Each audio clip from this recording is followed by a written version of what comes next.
Hey y'all, this is your girl Megan. Welcome back to my channel if you're already a subscriber. And if this is your first time joining me on today, go ahead, hit that subscribe button because you know you want to. And I want to welcome all of my new subscribers, all of my new members of this Astro delegation that we have running here. I thank you for your viewership. Thank you for supporting me. Thank you for just really enjoying this content that I try and crank out on a consistent basis. Okay. So with that being said, I want to kick off something new, a fresh segment that I think might be beneficial to just both myself and others. And that's a free monthly birth chart reading for my subscribers. So the way that this works is you guys can email me at astroworld@gmail.com. So that's astro, WERLD at gmail.com. Basically, send me your birth chart information or just your, the time of birth, place of birth, yada, yada, your actual birthday. And then, you can ask me a question. You can pretty much tell me, any concerns, give me some type of like background as to what you would like for me to discuss in your chart. What would you like for me to take a look at? And I will pick one person to do a birth chart reading, and this will be free of charge. I have one person whose name I am not going to reveal. I'm going to keep her identity private just for confidentiality purposes. And I'm going to be doing a reading on her. So let's call this person, let's call her Sarah. Sarah, you know who you are. This is for you. So Sarah reached out to me, and her kind of background situation goes as follows. So she writes me and she says, "Hi, thank you so much for responding and offering to take a look at my chart. I'm truly appreciative. I've had a lot going on over the last 4 years and I'm just not understanding." So she goes on to say her life has pretty much been a whirlwind. She was born the only girl of 5 brothers. She says she's the second from the oldest. Growing up in my family, I moved around a lot. I endured some physical abuse around 5. As a young adolescent, I was responsible for the care of my little brothers and cousins, which kind of robbed me of a childhood. I became pregnant at the age of 16. I've attended some college and other continual education courses over the past 10 years. I've done hair, repair credit, made jewelry, was a personal protection arms dealer. I've been a full-time employee. I have children, 3 children, ages 22, 18, and 9. I've been in a relationship, not married though, to my father's children my children's father for over 23 years. He's a Sagittarius as well. Their birthdays are a day apart. Wow. So for the 23 years we have been together and our relationship hasn't seen much growth. We've grown as people, but collectively I'm not moving spiritually at his pace. Spiritually, I'm seeking to study and practice our ancient spirituality, the occult, the mystery sciences. I haven't yet began to practice. As soon as I get some peace and stability in my life, I am going to dedicate my life to my body, spirit, or my mind, body, spirit, to be of service. I'm working towards opening a community thrift store. I've had so many roadblocks. This year in particular has been a rough one. In February, my family moved into a house from hell, forcing us to move and now be homeless. The beginning of the year, I was repairing my credit, had gotten it up, financed the truck for the first time, and it turned out to be a lemon. I ended up losing my job behind the car, which in return sent my life into a downward spiral.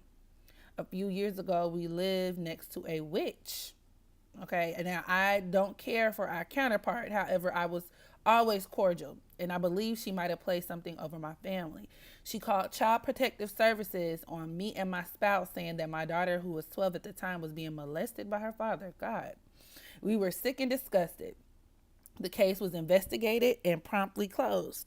We ended up moving shortly afterwards, and it seems like ever since we've been having misfortunes. Currently, I'm very unstable. I work hard, I work hard internally not to let it affect me. I know I have the ambition to pull myself up and out. It just seems that something can go wrong. If something can go wrong in a situation, that it does. I was depending on a really good job that I was qualified for. It paid good, and it was through a temp service that everybody got the job. Well, after waiting for 20 days, I found out that they didn't want to hire me. And I was totally in shock and confused. Thank you so much for this. I really appreciate your hood mentality and bridging the occult and astrology. You have a subscriber. Let me know if you have any other questions. Peace, love, and light, Sarah. Thank you so much, Miss Sarah, for this letter. And I responded back to you, and I was just saying, wow. So you definitely have a lot going on. So without further ado, let's go ahead and get into your chart, because I did see a few things that correlated with a lot of the things you were talking about in this letter. So right away, I saw a few things actually. Aside from the fact that you and I have the same birthday, November 28th, your sun is in the 5th degree of Sagittarius. Your moon is in the 26th degree of Pisces. Now, 26 breaks down to the number 8. We're going to talk about that later, okay? And your ascendant is in the 19th degree of Scorpio. So this 19th degree of Scorpio, this it's kind of very telling in a sense, because Scorpio ascendants and people who have, I guess you could even say negative aspects to their, like Pluto is negatively aspecting their ascendant.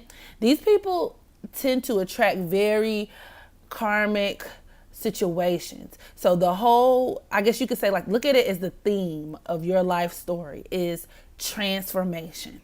Okay. Because, Scorpio is co-ruled by both Mars and Pluto. So the entire building block of your life is based off of transformation. That's why a lot of people with Scorpio ascendants tend to undergo a lot of very trying situations, a lot of situations in life that require you to die and be born again. Those death and rebirth kind of cycles. It's a theme here. And of course, anytime transformation takes place, this could put you in a lot of very uncomfortable circumstances, as you clearly mentioned in your letter. So that's just starting off rip. Now, your 3rd house, which represents like siblings, short distance communications, or short distance travels rather, lower level communications, things that you do in your immediate environment and surroundings. This is dominated by the sign Capricorn. And Capricorn is a very old kind of energy because it's ruled by the planet Saturn. And Saturn brings about this kind of sense of kind of being forced to being made like mature at a very early age, which is very interesting because I see that you were saying that, you were placed in a position where you had to care for your siblings and your cousins very early on, and you feel like it deprived you of your childhood. So this Saturn in your 3rd house definitely explains that. Now, your Sagittarius sun falls in your 2nd house. In astrology, the 2nd house deals with your family lineage. It deals with like early home life, as well as your finances, your values, your money, your resources, even food.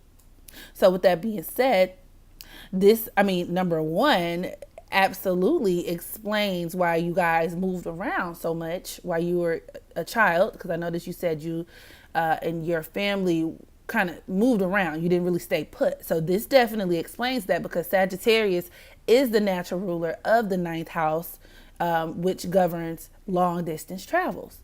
So that explains that. And then also something else that I saw, which was very interesting, was that your Neptune is in your 2nd house of Sagittarius, as well as your Venus. And your Venus is in the 29th degree.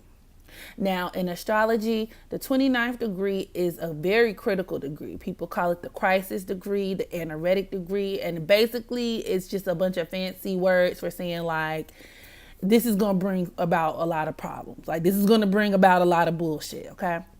And this definitely could describe somebody who undergoes a lot of transformative experiences, a lot of ups and downs as it pertains to their income, as it pertains to their wealth, their money, their values. It being in the sign of Sagittarius definitely points towards somebody who is known for taking gambles or gambling with your money, taking chances, taking risks that a lot of times can get you into some shit, overlooking details. Because Sagittarius is it's a very scattered kind of energy. Sagittarius likes to look at the bigger picture, right? And a lot of people with this particular placement tend to be gamblers. They tend to be people who take big chances with their money, people who have the potential to make a lot of money, but also have the potential to spend a lot of money, to kind of be careless and overlook the details. Anytime you leave things to chance and you aren't really as thorough as you should be about your record keeping, your money, things of that nature, your discipline, things can go straight to fucking hell, especially with, like I said, this 29th degree right here. There are very profound cycles, if you will, of loss and gain. And I know you were saying, like, it seems that lately my luck has been very shitty, especially as it pertains to your finances. It seems like if something can go wrong, it will. And I think that this is just a part of that. Like, this is a part of those cycles, if you will. That 29th degree brings kind of like a very sudden, I guess you could say, very sudden, drastic changes of like back and forth. You know what I'm saying? So I think that has a lot to do with it. Also, I noticed that in your 12th house, and our 12th house basically represents losses. It represents hidden enemies, things of that nature. Your Pluto is sitting there. And remember, your Pluto represents, or just Pluto in astrology, is also transformation. And it's in the sign of Libra. Libra is governed by Venus. And with your Venus sitting at this critical degree in your second house, this definitely reinforces you going through such a turbulent financial period. You losing things like your house, your job, things connected to your money, things connected to, your wealth and things of that nature. Now, something else that I saw that was very telling was the fact that because your Pluto is in the 12th house of losses, hidden enemies, your undoing, I noticed that people with Pluto in the 12th house also tend to be kind of vulnerable for having enemies that are very rooted into the occult, aka they can be susceptible to having people cast spells on them, black magic, things of that nature. So when you were talking about your next door neighbor being a witch and you think she put something on you and your family, probably so, especially with this this placement. But the good news is that this Pluto in the 12th house serves as a sort of like the venom and the antidote, I guess you could say, at the same time. So the good news, or the good part about this, is number one, I don't see any negative aspects to your Pluto in your chart. So it minimizes the effect of that, number one. Number two, people, and I guess it just varies from person to person, because some people actually tend to report, experiencing psychic protection, with Pluto in the 12th house.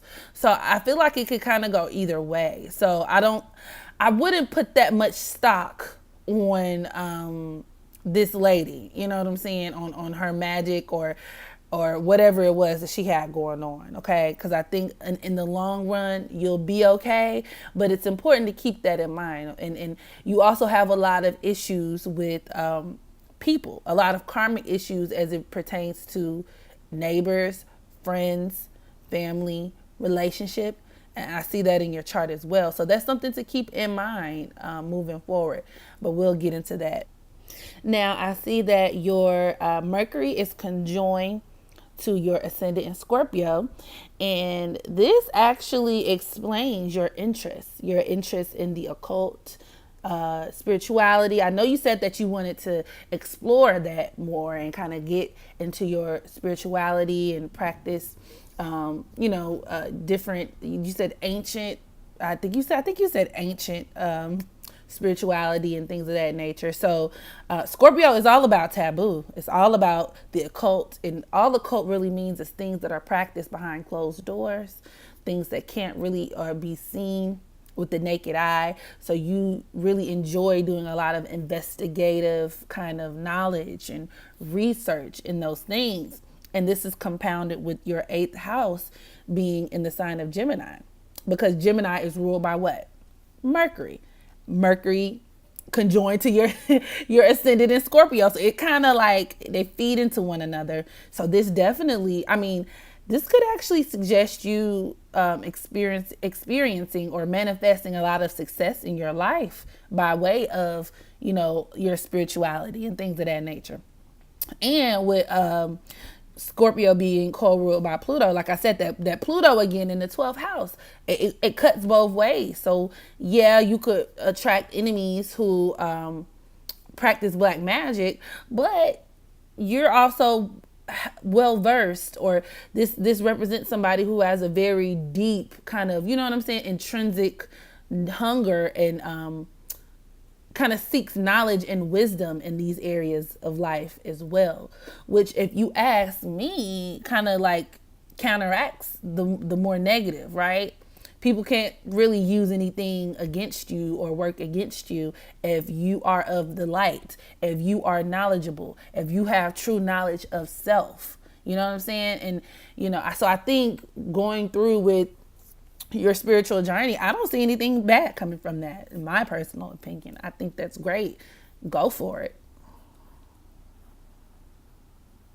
Also, I noticed you mentioned that you were pregnant at the age of 16, and that you and your boyfriend, longtime boyfriend, or your children's father, you've been together for 23 years. So I see right off the bat that your moon is in conjoined to your south node in Pisces in your 5th house. In astrology, 5th house represents dating. It represents family, or as far as your children, rather, your children, creativity, your hobbies, how you express yourself, things of that nature. So, and here, this placement, it could point towards somebody who has more of an unconventional style family, people who have children out of wedlock, or people who kind of take a little bit more, or what, a lot of traditional people would kind of look at as more unorthodox, maybe. So you having children earlier on, or you having children out of wedlock, you having children very at a very young age, that could be seen here with this placement. It also could point towards somebody, moon in the 5th house in general, could point towards somebody who has a lot of children. And I mean, I guess that's subjective, right? I got one, one child, so to me 3 is a lot, but maybe to somebody with 6, it might not be, but you get the point there. Also, something else I wanted to touch on with your moon being conjoined to your south node in Pisces, this points towards moodiness, lack of self-confidence. A lot of people with this placement tend to suffer from bouts of depression. Usually after the age of 35, this gets better, but there's this kind of karmic connection. Anytime you have moon conjoined to your south node, that creates turbulence, and some kind of disconnection, that I would even say, whether it be with your mother, some type of disconnection with your kids, some type of emotional disconnection here, or with your relationships, or things of that nature. This could also make for somebody, because your moon is in the 26th degree. 26 breaks down to 8. 8 is a very Saturn kind of energy, right? And wherever Saturn is in your chart, wherever you see Saturn in the picture, it brings about delays, restriction, lessons. So this could be somebody who actually experiences problems like connecting to other people. Somebody who may have felt like I said, very lonely, or somebody who might go through bouts of feeling very isolated or rejected, or feeling at some point that you were fundamentally rejected. This could even go into, childhood, which is very interesting as well, because I see that, and your fifth house is sitting across, like looking directly at the 11th house of friendships, of social networks and things of that nature, of group activity. And your 11th house, your Black Moon Lilith is in your 11th house in the sign of Virgo. And this could point towards somebody also reinforcing that theme of feeling unloved, feeling rejected maybe by your peers or by the people around you at some point, by your social circle. This could create somebody who maybe experiences a lot of betrayal by way of people. And this could actually add towards the whole the theme of misfortune that you feel. You didn't mention anything about anybody as in particular, but people with this placement tend to go through very intense periods, or very dramatic kind of instances of betrayal from other people, to where they feel like it's hard to trust other people. And your Venus in square to your Saturn really doesn't help. It kind of compounds the issue, because this aspect actually points towards somebody who feels a very deep sense of, let's say, like being unloved maybe. And usually this is something that occurs earlier in life, in childhood. I noticed you said you experienced abuse, forms of physical abuse, while you were a small child. So I mean, this could occur in youth, but these people tend to especially with this Venus at the 29th degree, like I said, this is like a pressure cooker aspect. This could create like a lot of like a over compensation, like trying to overcompensate for what you feel like you lack. So it's like this need, this excessive need to deal with other people, this excessive need to maybe have relationships, but your relationships kind of end up backfiring because they were created out of a need, out of a deficit, right? So if there's this internal feeling that you're not good enough, that you're not wanted, you tend to do the opposite, which is you tend to cling on to relationships and seek people who can prove and validate that you are worthy of these things. Now, it tends to have a negative effect a lot of times with this aspect, and causes people to attract people into their lives who take advantage of that. So this could create you having, people, relationships, whether they be interpersonal relationships, romantic relationships, where you're with somebody who doesn't really, maybe they can't really give you what you need in that sense, but you keep them around. People who you feel like you have to hang on to because they validate that you are deserving of love. Also, with your Black Moon Lilith in your 11th house, squaring your Neptune in your 2nd house, this could bring about somebody who is deceived, like they attract friends or associates, people around them who deceive them, people who take from you. I noticed you said you were sold a bad vehicle, like basically somebody sold you a fucked up car kind of thing. People who you can deal with that ultimately it can result in you losing face, losing money. People who kind of have alternative motives, if you will, right? Very kind of seedy characters, leeches, con men, tricksters. Neptune is the planet of illusions, delusions, deceit, trickery. You see what I'm saying? So things and people appearing to be one way when they're not, and vice versa. Another like this reoccurring theme of relationships, your interpersonal relationships with people that I see here, is the fact that you have Chiron in your 7th house. Your 7th house is relationships. So Chiron in your house of relationships. In astrology, Chiron is your wounded healer. It represents parts of your life where you normally undergo some type of traumatic experience, and then you carry it moving forward. But usually, unless you solve it or address these issues, it ends up running amok in your life. Okay. And a lot of times people with Chiron in the seventh house, because this is your descendant sign, because it sits directly across from your ascendant in Scorpio. Scorpio ascendants naturally tend to have a lot of attract a lot of dysfunction or maybe disharmonious kind of experiences in their home life. But so this, with your Chiron sitting in your descendant sign, this kind of compounds on that, because it creates somebody that usually, maybe whether it was your parents, like you grew up seeing your parents having like an unbalanced relationship, or you had this some type of perception growing up of a very dysfunctional relationship, and you kind of grew up to mirror those things. Or you could be somebody who is kind of, you function in a kind of codependent fashion when it comes to relationships. Now, this sent off a light bulb in my head, because I noticed you said that you and your children's father have been together for 23 years, not married. And on a certain level, you feel like y'all are going in different directions, be it spiritually or whatever the case may be. And this shows somebody who, because Taurus is a fixed earth, right? Taurus does not like, it's stubborn. It doesn't like to give things up. It doesn't like to make changes. It doesn't like the unknown. You feel me? And with Chiron here, this could point towards somebody who doesn't, regardless as to whether the relationship is functionally working for you or not, there's this need to hold on to relationships. There's this need to hold on to people, places, and things, connections that you have around you, because you feel like you need them.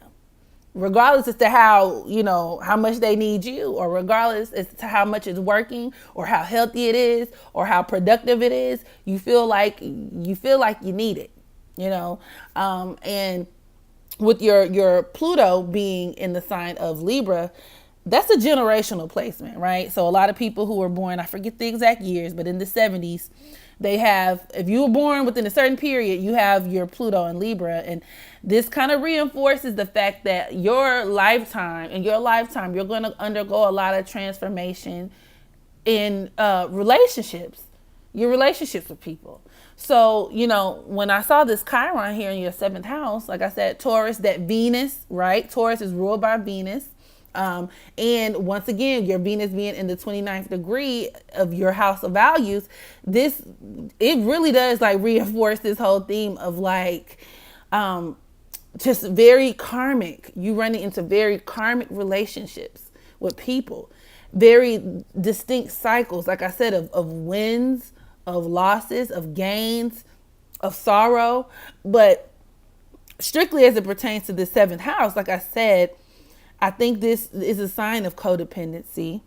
This points towards somebody who, like I said, likes to be in a functional mess, like I would call it, where you're not really growing, because that Venus, that 29th degree Venus wants love. It wants relationships. It wants an abundance of those things, right? It's where you place a lot of value, right? It's sitting in your house of values. You place a lot of value on that. Now, like I said, you have a Pisces South Node and a Virgo North Node. Now, your North Node of Virgo is in your 11th house, which, as I said, represents friendships.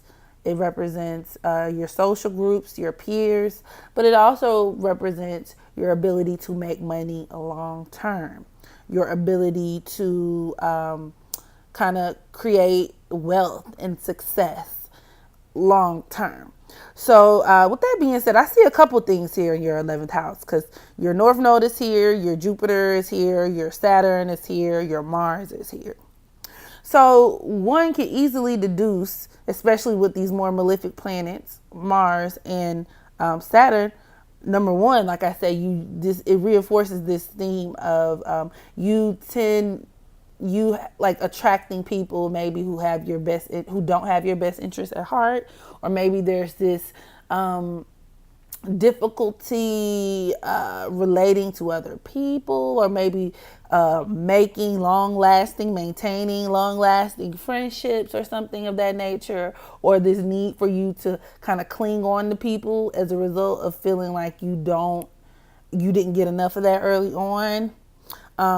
There's that. But on the positive side, I see here, because I noticed you said that you wanted to open a community thrift store. Now, Virgo is the sign of service, it's the sign of fortitude. So, a way to achieve your soul's mission is by helping other people, right? And I mean, something I can't think of anything more service oriented than a community thrift store. That sounds like a great idea. Your Jupiter is also in Virgo. So you're going to achieve and manifest the most success in life by way of doing these Virgoing, is that a word? Virgoing, kind of embodying these Virgo qualities, right? Serving other people, helping other people. Virgo works behind the scenes, to be able to kind of give selflessly to other people. So I thought that was I think that's a very good idea. I think that could be a very successful venture for you moving forward. Also, with your, like I said, your South Node being in Pisces, the whole concept of like a Pisces South Node and a Virgo North Node is Pisces South Node people tend to, number one, like to escape. And there are different elements of like escapism in your chart to where, I mean, you didn't say anything about this, so I'm not sure if this resonates or if you feel this applies to you or not, but there are elements of addiction, of overindulgence, of escapism by way of various substances or food or, people, places, or things. And in this lifetime, you were put here to work hard. You were put here to stay present, to not escape and not gloss over the details. And because when you do those things, you allow people to take advantage of you. And you just tend to create overall unhappiness for yourself. So with malefics like Saturn and Mars in your 11th house, this could actually delay or put off like success as far as like a long-term perspective. But the good news is that you also have your Jupiter and your North Node here, like I said, in the sign of Virgo, which could actually point towards you being or you achieving long-term success after time. And I mean, actually, Saturn in and of itself, it only delays. It doesn't deny, right? So I think that with continued hard work and perseverance, and maybe even changing the way, like I said, actually going down that entrepreneurship route. Because I also see here with your 10th, you have your 10th house. Your 10th house represents career, and as well as your reputation, your social status. Your 10th house is in the sign of Leo, and it's the Lord, or its rulership is in your second house once again. So I think that with this being said, this could create somebody who does a better job at like entrepreneurial kind of jobs, or where it comes to you working for yourself, pursuing your own business ventures. So I think that's what you should go with. Of course, do what you have to do in order to sustain or get a roof over your head. Do what you have to do in the meantime, in between time, for you and your children, you and your family. But I do definitely think that in the long term, you'll definitely be successful as it pertains to ventures in regards to your spirituality, as it pertains to service, being of service, helping others, as well as working for yourself, And so learning healthy money management, being very aware of the people you keep around you, the company that you keep, okay? And as well as your habits, and making sure you take full accountability for yourself, which, I mean, you seem to be doing a pretty good job of anyway. I think those are the things that are going to keep you afloat moving forward. And I know it seems hard. I know it gets discouraging, Sarah, but just hold tight. Like I said, your life clearly has very, very distinct periods of cycles, right? And the best thing that you can do during these cycles of misfortune, or where you feel like things aren't going your way, take some time, recalibrate. Like I said, tap into that spirituality and do constant inventory of the people, places, and things that fit in your life, of the people, places, and things that don't fit in your life, and adjust accordingly. That includes your relationship. Okay, if it's not serving you, let it go. Pisces South Node, Virgo North Node is wanting you to be accountable for yourself. Okay, same thing with your Chiron in the seventh house, as well as the various aspects in regards to your Venus. You know, you have a very karmic duty to really be true to yourself, and being a part of being true to yourself means taking accountability for yourself and loving yourself enough to make sure that you get what you need. So, with that being said, this concludes my general reading for Miss Sarah. So, Sarah, hit me up. You can comment down below if you would like. You can email me or whatever you feel the most comfortable with, okay? And you guys, let me know what you thought about this in the comment section below. Let me know if you have any questions or concerns or comments. Feel free to email me if you would like to qualify for a free reading in January. And as always, make sure you practice unconditional self-love so that you can love others. And until next time,